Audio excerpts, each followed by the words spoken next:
तो वाडा तसा गूढ आणि अंधारा होता.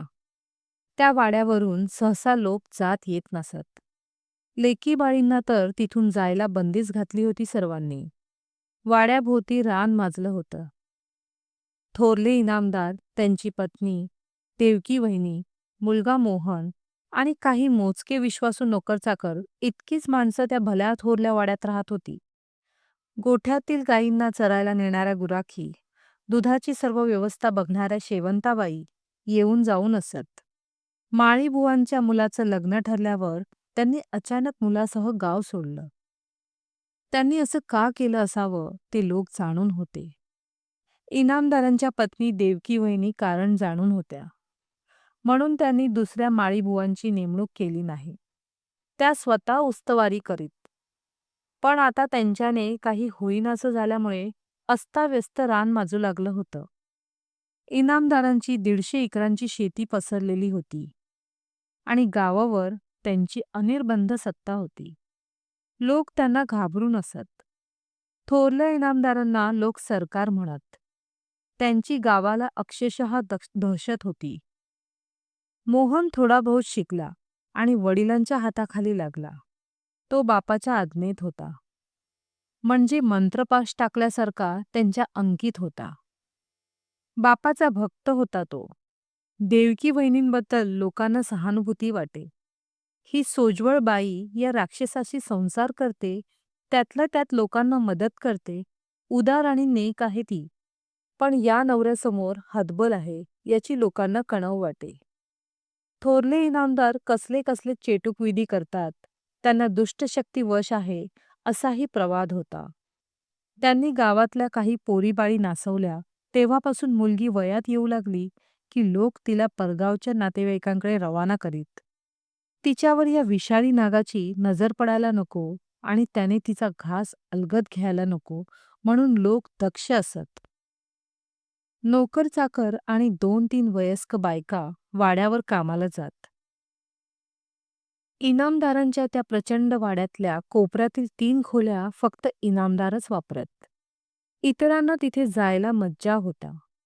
एक विश्वासू नोकर तेवढा तिथे जात येत असे. तोही आता वयस्क होत चालला होता. नाही म्हटलं तरी त्याच्याकडून कुणाला तरी त्या खोल्यांचं रहस्य सांगितलं गेलं.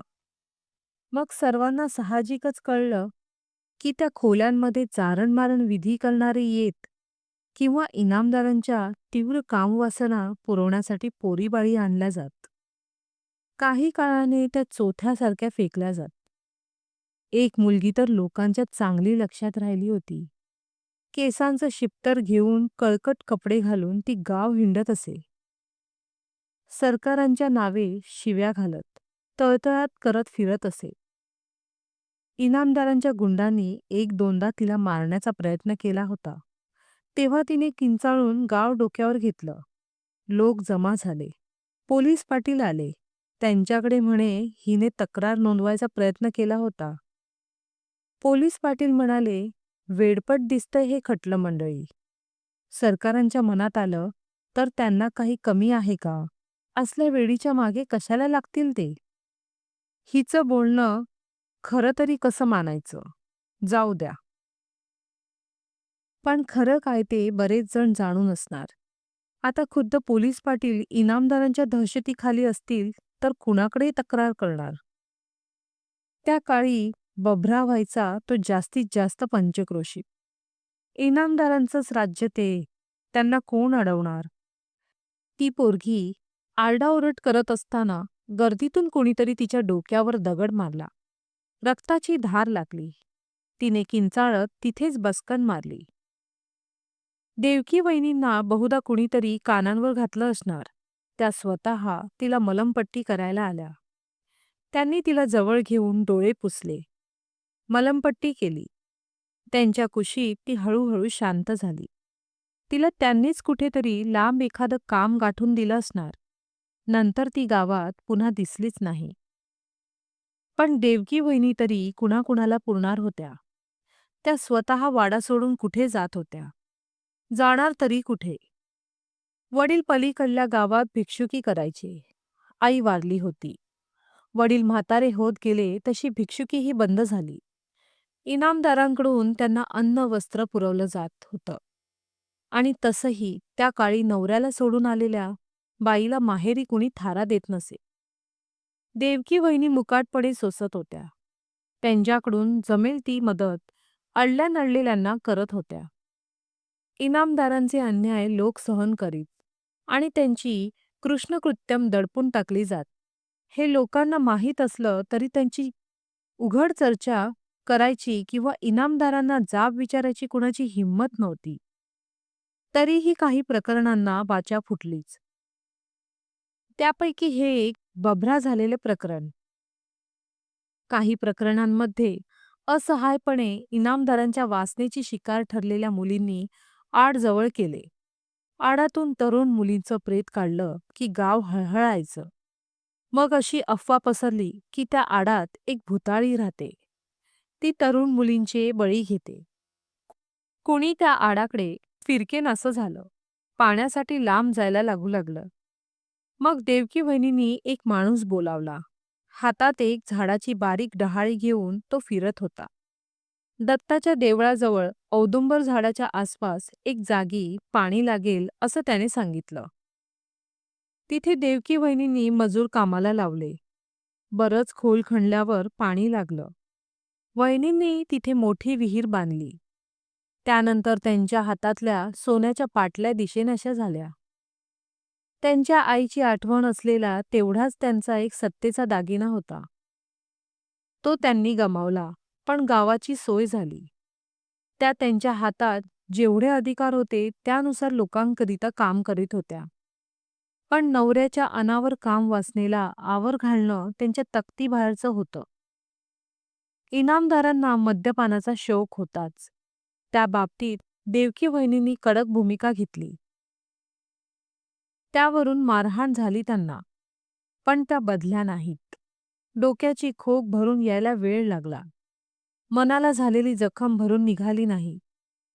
तरीही मग मद्यपान त्या 3 खोल्यांमधील एका खोलीत होऊ लागलं.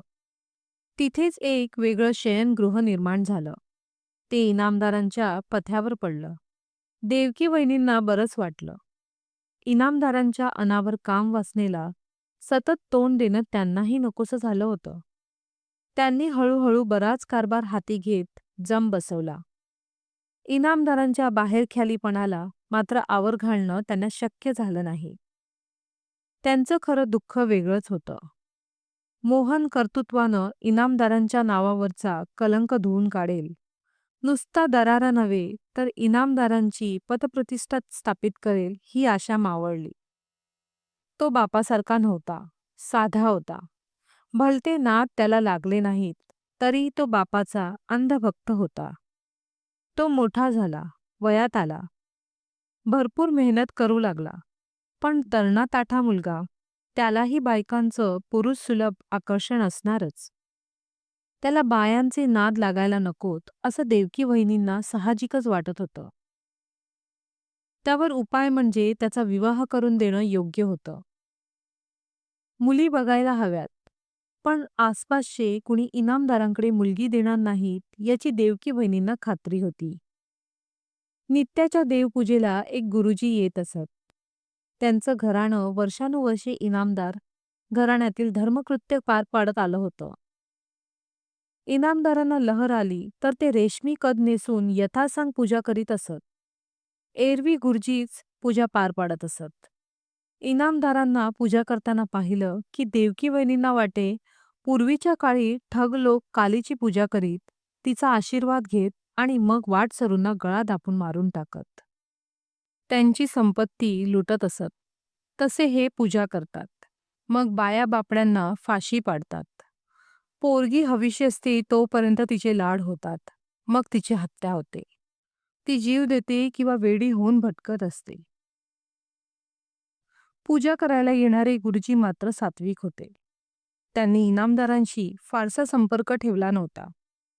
पण देवकी वहिनींशी ते मोकळेपणी बोलत. वहिनींना त्यांनी सुरुवातीला काही व्रतवैकल्य सांगितली होती. वहिनींनी ती निष्ठेने केलीही होती. पण इनामदारांच्या वागण्यात काडी मात्र फरक पडला नव्हता. एक दिवस पूजा आटोपल्यावर वहिनींनी गुरुजींकडे विषय काढत म्हटलं, गुरुजी, मोहनचं आता लग्नाचं वय झालंय. चांगली खानदानी त्याला शोभेशी मुलगी शोधायला हवी. मलाच वर संशोधन करावं लागेल, तेव्हा तुम्ही जरा मदत करा. चांगलीशी मुलगी शोधा. गरिबाघरची चालेल. आपल्याला कसली अपेक्षा नाही. दोहोंकडचा खर्च आपण करू. मुलगी मात्र कणखर हवी. तुम्ही इतर इथली माणसं जाणून आहातच. गुरुजींनी थोड्या सहानुभूतीनं मान हलवत म्हटलं, वहिनीसाहेब, तुमचा विचार योग्य आहे, पण इथे मुलगी द्यायला कोणी तयार होणं कठीण आहे. वहिनींनी एक उसासा टाकला. त्या म्हणाल्या, कठीण आहे हे काम मी जाणते, पण प्रयत्न तर करायलाच हवेत. आता तुमच्याजवळ स्पष्टच बोलते. तिच्यावर अत्याचार होणार नाहीत. सुनेच्या बाबतीत तरी इनामदार तारतम्य बाळगतील असं वाटतंय. शिवाय मी ढाल बनून राहीन याची खात्री असू द्या. बघतो, प्रयत्न करतो, असं गुरुजी मोघमपणे बोलले. त्यांना ती कामगिरी अवघड वाटत असणार हे तर उघड होतंच. इनामदारांच्या राक्षसी वासनेला तरुण सून बळी जाईल की काय? तिचा होणारा नवरा तर बापाच्या पूर्ण अंकित आहे. अशा वेळी धोका कोण पत्करणार हा विचार तर प्रत्येक मुलीचा बाप करणारच. स्वतः देवकी वहिनीसुद्धा प्रयत्न करत होत्या, पण यश येत नव्हतं.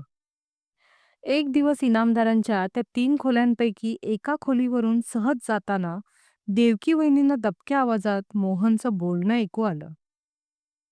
नको बाबा, हे मला आवडत नाही. त्यावर इनामदार गरजले. असा कसा पुचाट आहेस तू? मर्द हो जरा. माझा मुलगा शोभला पाहिजेस. साऱ्या इनामदारी वतनावर सत्ता गाजवायला हवी. तेव्हा मात्र देवकी वहिनी आत शिरल्या. त्या जरा जरबेने म्हणाल्या, मोहन, तू बाहेर जा आधी. मान खाली घालून तो गुपचूप बाहेर पडला. वहिनी निक्षून म्हणाल्या, तुम्हाला काय पराक्रम गाजवायचे ते गाजवा. माझ्या मुलाला त्यात अजिबात ओढू नका. नाहीतर मुलाला घेऊन मी बाहेर पडेल. मामनजींनी 10 एकर शेती आणि 1 शेतघर माझ्या नावे केलंय. आपलं लग्न झालं त्या दिवशीच त्यांनी कागदपत्र माझ्या हवाली केलेत. लोकसुद्धा कंटाळलेत तुमच्या अत्याचारांना. एक दिवस वाडा पेटवून देतील तर तुमच्या गुंडांसह खाकवाल जळून. तुम्हाला काय दारू प्यायची आहे, काय अय्याशी करायची ती करता आहातच. इनामदारांचं आणि वहिनीचं त्या दिवशी कडाक्याचं भांडण झालं. तेव्हा माघार घेताना ते म्हणाले होते, एक दिवस याची किंमत तुम्हा दोघांना चुकवावी लागेल. आता मोहनच्या लग्नात ते विघ्न न आणोत म्हणजे झालं. हा विचार देवकी वहिनींच्या मनात होताच. आधीच इनामदारांच्या दुष्कीर्तीमुळे मोहनच्या लग्नाची पंचायत झाली होती. एक दिवस चांगला उजाडला. गुरुजींनी छान बातमी आणली. गुरुजी म्हणाले, पंचकृषी बाहेरची मुलगी आहे. जरा दूर राहणारा ब्राह्मण आहे. 18 विश्वे दारिद्र्य आहेत घरात. मुलगी मात्र नक्षत्रासारखी सुंदर आहे. त्याला साधारण अंदाज दिला आहे परिस्थितीचा. तरी तो तयार झालाय. म्हणाला, काय असेल तिच्या नशिबात ते घडेल. तुम्ही आणि मोहन माझ्याबरोबर मुलगी बघायला या उद्याच. त्याप्रमाणे देवकी वहिनी आणि मोहन गेले. मुलगी खरोखरच सुशील संस्कारी होती. तिला देवकी वहिनींनी तिथल्या तिथे गुलबक्षी रंगाची पैठणी दिली. इनामदारांकडून खर्च होणार असल्याने देण्या-घेण्याचा प्रश्न नव्हताच. उलट वहिनींनी घसघशीत रक्कम व्यायांच्या हाती ठेवली. मुलीला आई नव्हती, पण वहिनींनी म्हटलं, काळजी करू नका. तुम्ही फक्त तुमची जवळची माणसं आमंत्रित करा. बाकी सगळं आम्ही बघून घेऊ. इनामदारांच्या कानावर हे सर्व घालत वहिनी म्हणाल्या, आता जरा जबाबदारीने वागा. खर्चासाठी मी मुनीमजींकडून पैसे घेणार आहे. विघ्न आणू नका. इनामदार काही बोलले नाहीत. कार्यात तमाशा घातला नाही. धर्मकृत्यम नेटकी पार पडली. कार्यात सगळे दागिने घातलेली राधा अगदी लक्ष्मीसारखी दिसत होती. जोडा शोभत होता. मोहन फार आनंदात होता. सोनपावलांनी राधा त्या घरी आली. गावातले लोक मात्र या नव्या मुलीसाठी प्रार्थनाच करत होते की हिच्यावर तरी सासऱ्याची घातक नजर पडू नये. मोहन बापाविरुद्ध काही ऐकून घेणार नाही हे गावातल्या लोकांना ठाऊक होतं.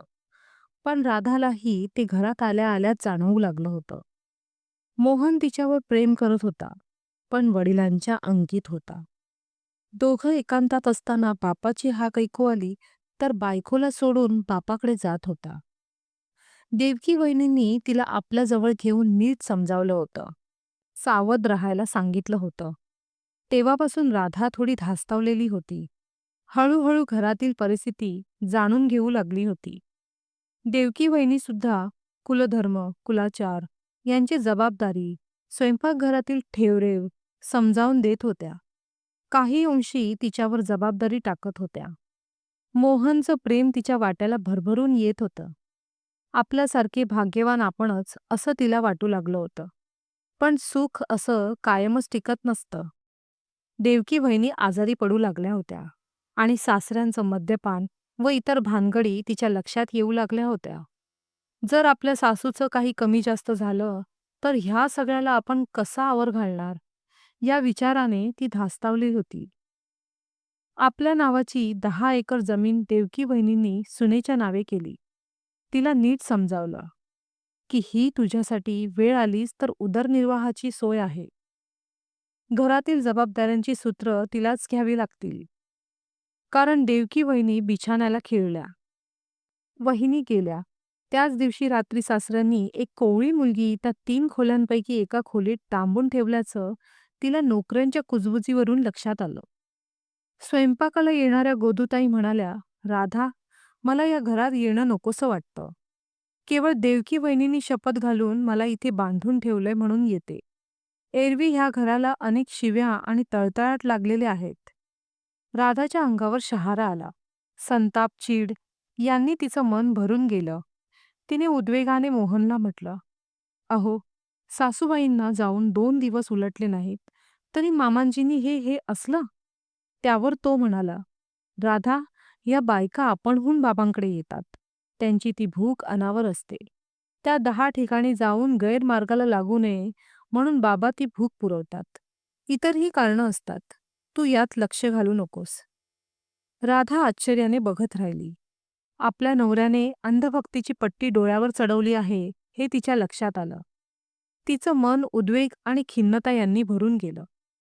दिवसभर आपला नवरा शेती, बागायती, शेतमालाची उत्सवारी, शहरगावी जाऊन 2-4 दिवस राहून मालाची विक्री, नव्या बियाण्यांची खरेदी यात जीव ओतून सर्व मेहनत करतो. सासऱ्यांची महागडी अत्तरं, रेशमी कुर्ते घेऊन येतो. आणि हा सासरा आयता बसून आपले स्वतःचे घाणेरडे शौक पुरवतो याची चीड तिच्या मनात साठत होती. हल्ली बाहेरच्या मुली आणण्याचं प्रमाण कमी झालंय, हे जरा त्यातल्या त्यात बरं, असा विचार तिच्या मनात आला. तो बाजूला सारून ती कामाला लागली. नवरा 4 दिवस शहरगावी जायचा म्हणून तिने फराळाचे पदार्थ तयार केले. त्याची बॅग भरली. गोदूताई सध्या रजेवर होत्या. त्यांच्या बहिणीकडे परगावी गेल्या होत्या त्या. त्यामुळे स्वयंपाक, चहा-पाणी, आला-गेला सर्व तिलाच सांभाळावं लागत होतं. मोहन गेल्यावर तिने नित्याच्या कामांना सुरुवात केली. दुपारी चहा केला. सासऱ्यांना त्यांच्या खोलीत नेऊन द्यायचं तिच्या जीवावर आलं होतं. पण दुसरा इलाज नव्हता. ती चहा घेऊन गेली. तेव्हा ते त्यांच्या प्रशस्त पलंगावर बसले होते. तिने चहा देता देता त्यांनी क्षणमात्र तिचा हात पकडला आणि तिच्याकडे पाहिलं. ती नजर आणि तो स्पर्श दोन्ही तिला किळसवाणे वाटले. झटकन हात ओढताही येईना. गरम चहा कपबशी सकट खाली पडला असता. तिने हलकासा हिसडा दिला. चहा हिंदकळला. थोडा गरम चहा त्यांच्या हातावर सांडला. रागाने त्यांनी कपबशी तिच्या हातून घेतली आणि अगदी हळुवारपणे विचारलं, "राधे, जेवायला नीट मिळतं ना? कपबशीही सांभाळता येत नाही म्हणजे काय?" आत जाऊन तिने हात खसखसून धुतले. पण त्यांची ती विखारी नजर राधा कशी धुणार होती? तिला स्वतःच किळसल्यासारखं झालं. तिने सचेल स्नान केलं. त्यांना जेवायला वाढणं भाग होतं. खाली चौरंगावर बसलेल्या सासऱ्यांना वाकून वाढणं भाग होतं. ती ती खाली वाकल्यावर त्यांची नजर हापापल्यासारखी आपल्या छातीवर रेंगाळते आहे हे तिच्या लक्षात आलं. तिने पदर आणखी घट्ट लपेटून घेतला. ते हसले. मांजराने उंदराला खेळवावं तसं चाललं होतं. ती पार धास्तावली होती. त्याच दिवशी नवऱ्याचा निरोप आला की त्याला आणखी काही दिवस शहरगावी मुक्काम करायला लागणार होता. वडील तीर्थयात्रेला गेले होते. ते जरी असते तरी घरातली जबाबदारी टाकून त्यांच्याकडे जाणं शक्य नव्हतं. त्यांना बोलावलं असतं तरी ते मुलीच्या सासरी येऊन मुक्काम करणंही शक्य नव्हतं. आपली चहूबाजूंनी कोंडी होते हे तिच्या लक्षात येत होतं. काहीतरी निमित्त काढून ते तिच्या मागे येत असत. आपल्या डोळ्यात भीती दिसते ते त्यांना आवडतं हे तिच्या लक्षात आलं. आपल्या मनावर त्यांच्या दहशतीचा विळखा पडतो आहे हेही तिला कळत होतं.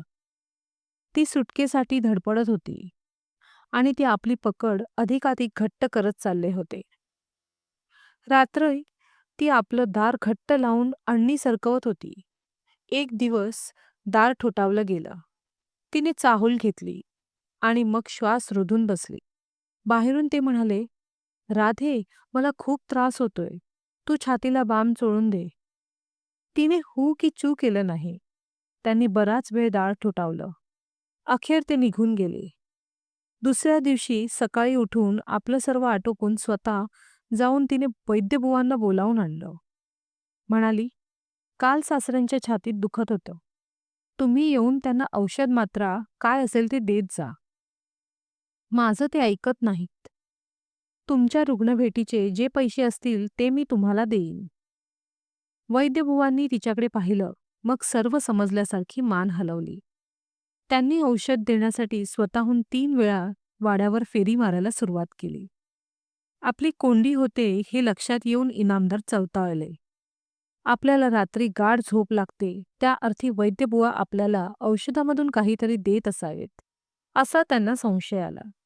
शिवाय आपण आजारी नाही, उगाच औषध घेतो आहोत, हेही त्यांना डाचत होतं. त्या रात्री वैद्यबुवा इनामदारांच्या वाड्यावर यायला निघाले तेव्हा 2 गुंड त्यांच्या दारात हजर झाले. ते निघून गेले तेव्हा अंग काळं-निळं झालेले, डोळ्याखाली चेहऱ्यावर माराचे वर उठलेले. वैद्यबुवा निपचित पडून राहिले. हे सर्व समजल्यावर राधा हताश झाली. त्या रात्री तिला बंद दाराआडून ऐकू आलं, "नको, सोडा मला." मग थोबाडीत मारल्याचा आवाज, कणल्याचा आवाज आला. ती सुन्न झाली. आज कुणा मुलीचा घास या नीच माणसाने घेतला आहे या विचाराने संताप येऊ लागला.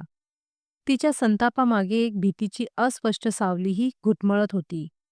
शिवाय मोहन परस्पर दुसऱ्या गावी जाणार असल्याचा त्याचा निरोप आला.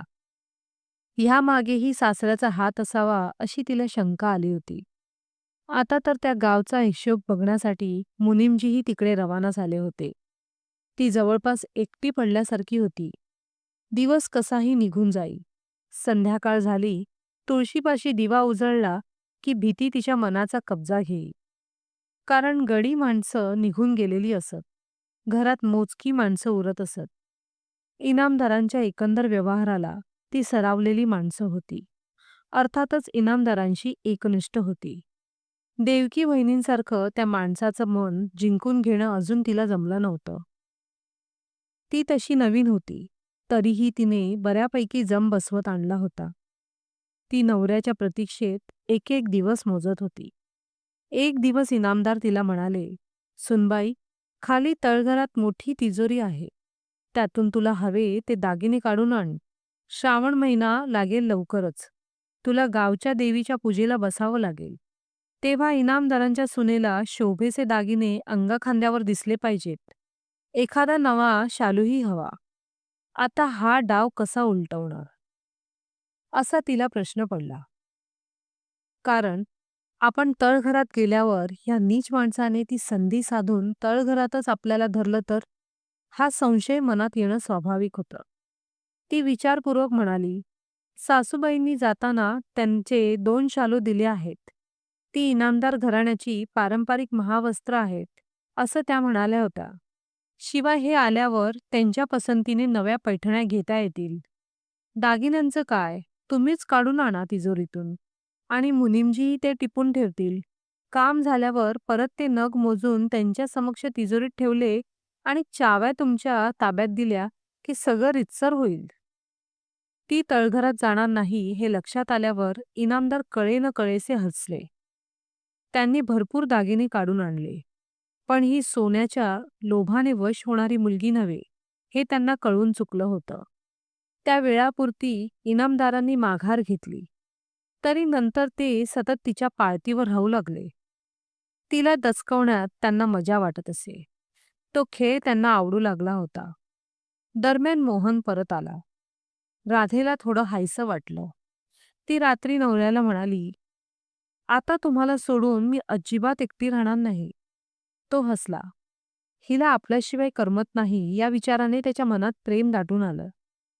तिला जवळ घेत तो म्हणाला, "एकटी कशी राहशील? बाबा असतात वाड्यावरच. पण सगळी कामं मला करावी लागतील आणि वाड्यावरची सारी जबाबदारी तुला घ्यावी लागेल राधे. आता कापणी मळणीचा काळ येईल. मला 4-8 दिवस शेतघरात राहावं लागेल." त्यावर ती म्हणाली, "मी पण येईन तुमच्याबरोबर शेतघरात राहायला." तिला घट्ट जवळ धरत तो म्हणाला, "राधे, लक्षात घे, आई गेल्यानंतर नवीन इनामदारीणबाई म्हणून लोक अपेक्षेने तुझ्याकडे पाहत आहेत. या लोकांची सुखदुःख समजून घ्यायला हवीत तुला. त्यांच्या अडल्यानडल्याला मदत करायला हवी. आणि वाड्यावरल्या कोठीच्या खोलीपासून सर्व जबाबदाऱ्या तू पेलायला लागली आहेस. त्या इतर कुणाच्या खांद्यावर देता येणार नाहीत, हे तिलाही कळत होतं. पण इनामदारांच्या सापळ्यातून सुटायचा मार्ग सापडत नव्हता. कापणीच्या वेळी एकदा ती सहज शेतावर गेली असताना तिला विळा कोयता चालवून बघायची लहर आली. ती शस्त्रे तिला आवडली. तिने ती जोडी आपल्या खोलीत आणून ठेवली. मोहन कौतुकाने हसला. म्हणाला, "खोलीत कधी कधी साप घुशी आले तर असू देत तुझ्याजवळ. रात्री संध्याकाळी परसदरी विधीला जावं लागतं, तर जवळ ठेवत जा. साप निघून शकतात." ती म्हणाली, "हो, मला तर एक साप सतत दिसतो." त्यावर तो म्हणाला, "गुरुजींना विचार की असे साप दिसतात त्याचा काय अर्थ आहे. काही उतारा हवा असेल, काही ताईत बांधायचे असेल, तर करून घेता येईल मंत्रिकाकडून." राधेला आपला पदर ओढणारा हात दिसला नजरेसमोर. त्या दिवशी तिने भरपूर प्रतिकार केला होता. इनामदार धडपडत दूर जाऊन पडले होते. त्यांना लागलं होतं. पण त्यांनी हसत हसत तिला म्हटलं होतं, "आता माझं औषध पाणी तुलाच बघावं लागेल." त्यांनी कपाळावर हात दाबून धरला. रक्त येत होतं. पण जराही लक्ष न देता ती तिथून निघून गेली. तिला आता या सगळ्याचा कंटाळा येत चालला होता. आपण कुठवर प्रतिकार करणार आहोत असा निराशेचा विचार मनात येऊ लागला होता. काही बायका वेडसर का झाल्या, काहींनी आड का जवळ केले, त्यांची मनस्थिती काय असेल ते तिच्या लक्षात येऊ लागलं होतं. आपण सुद्धा आड जवळ केला तर हा रोजचा संघर्ष चुकेल असंही कधीकधी मनात येत असे. गुरुजींनी एक रक्षाकवच म्हणून मंतरलेला सुताचा जाड धागा दिला होता. तो सतत तिच्या मनगटावर असे. तोही झिजला होता. केव्हा सुटून जाईल नेम नव्हता. तिच्या मनाला कसली तरी हुरहुर लागली होती. अशातच मोहन परत परगावी जायला निघाला. तेव्हा तिला रडू कोसळलं. तिला जवळ घेत तो म्हणाला, "अगं, 4 दिवसांचा तर प्रश्न आहे. हा हा म्हणता निघून जातील. मी येतोच आहे आणि बाबा आहेत ना घरात. त्यांचं एवढं मोठं सुरक्षा कवच आहे की." त्याही मनस्थितीत तिला हसू आलं. ज्याच्यापासून संरक्षण हवं त्यालाच संरक्षणकर्ता मानण्याचा हा प्रकार हास्यास्पद होता. आपण आडून आडून कितीदा सूचित केलं, पण नवऱ्याला काहीच कसं कळत नाही याचं तिला नेहमीच नवल वाटे. तिला गप्प राहिलेली बघून तो पुढे म्हणाला, "गोदूताई सध्या त्यांच्या मुलाकडे नाशिकला गेल्यात. नाहीतर त्यांना सांगितलं असतं की रात्रीच्या सोबतीला या. आपला कुळवाडी भिका आहे, त्याच्या बायकोला शेवंताला बोलवायचं का सोबतीला?" तिने मानेनच नको म्हटलं. शेवंताला बोलावून ती आली नसतीच.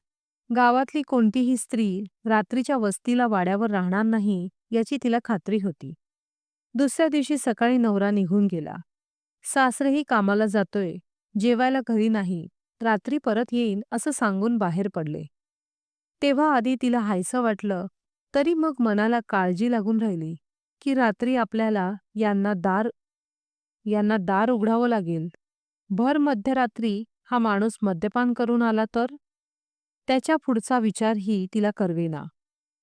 तिने भिकाला सांगितलं की आज राखणीला शेतघरावर जाऊ नकोस, वाड्यावरच राहा. थोरले इनामदार रात्री येतील, त्यांना हात धरून नीट त्यांच्या बिछाण्यावर निजव. आपला पहारेकरी उद्या नाहीये, म्हणून तू थांब. एवढं बोलून तिने निश्वास टाकला. त्या दिवसाचा प्रश्न तिने सोडवला होता. सकाळी वाड्यावर नेहमीची वर्दळ सुरू झाल्यावर तिला हायसं वाटलं. दुपारच्या वेळी सगळे सुस्तावले होते. इनामदारांचं त्यांच्या खोलीत मद्यपान सुरू होतं. ती मोरीवर जायचं म्हणून परसदारी थोड्या दूर असलेल्या स्नानगृहात गेली. जेमतेम बंद होणार दार असल्याने ती सावध होती. परतताना ती आडाच्या जवळपास आली आणि मागल्या दारात सावजावर टिपलेल्या हिंस्र जनावरासारखे सासरे उभे होते. दुपारचं सुनसान होतं. त्यांनी पुढे येत हात धरला.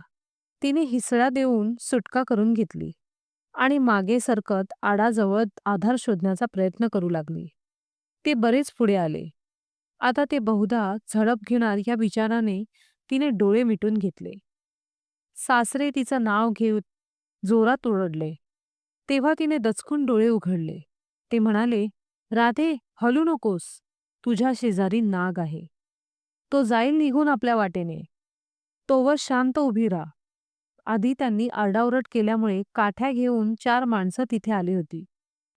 पण तो पिवळा सोनेरी नाग राधेच्या अगदी शेजारी वेटोळं घालून फळा काढून डुलत होता. "जनावर विषारी आहे वहिनीसाहेब, काळजी घ्या," असं भिका म्हणाला. सासरे भयंकर घाबरलेले दिसत होते. ते थोडे लांबवर दारात उभे होते. त्यांचे पाय थरथरत असल्याचं तिच्या लक्षात आलं. काहीतरी उलगडा झाल्यासारखं वाटलं आणि मग एकाएकी तिला अत्यंत सुरक्षित वाटलं. लोक श्वास रोधून उभे होते. राधा शांतपणे म्हणाली, "कुणाला घाबरण्याची गरज नाही. मला इथे नेहमीच सर्प दिसतात. हा मोठा नागराज आहे. हा काल स्वप्नात दर्शन देऊन गेला. मला कुलदेवीही दिसली."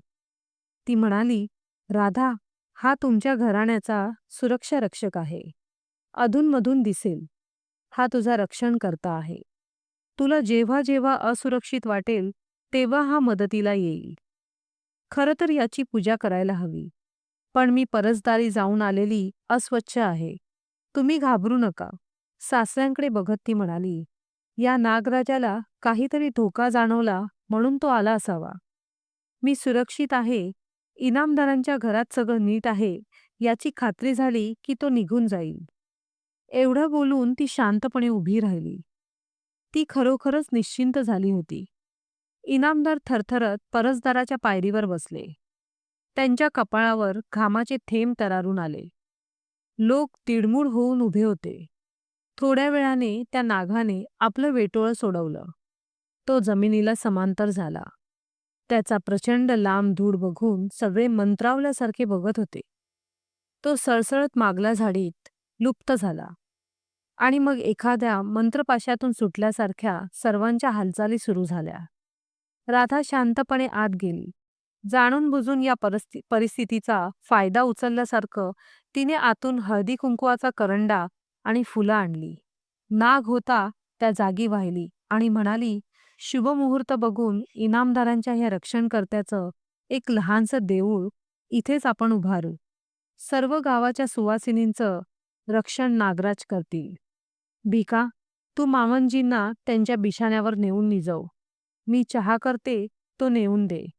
जमलेल्या लोकांना हात जोडून ती म्हणाली, "मंडळी, सर्व ठीक आहे आता. तुम्ही आपापल्या कामाला गेलात तरी हरकत नाही." नंतर मग गावात कित्येक दिवस या चमत्काराची चर्चा होत राहिली. त्यावेळी इनामदारांनी जे हांतरून धरलं ते त्या आजारी स्थितीतून नीट सावरलेच नाहीत. राधाच्या हातात सर्व कारभार आला. देवकी बहिणींचा वारसा पुढे चालवायला राधा सज्ज झाली. अशाच नवनवीन कथा ऐकण्यासाठी चॅनलला सबस्क्राईब करा.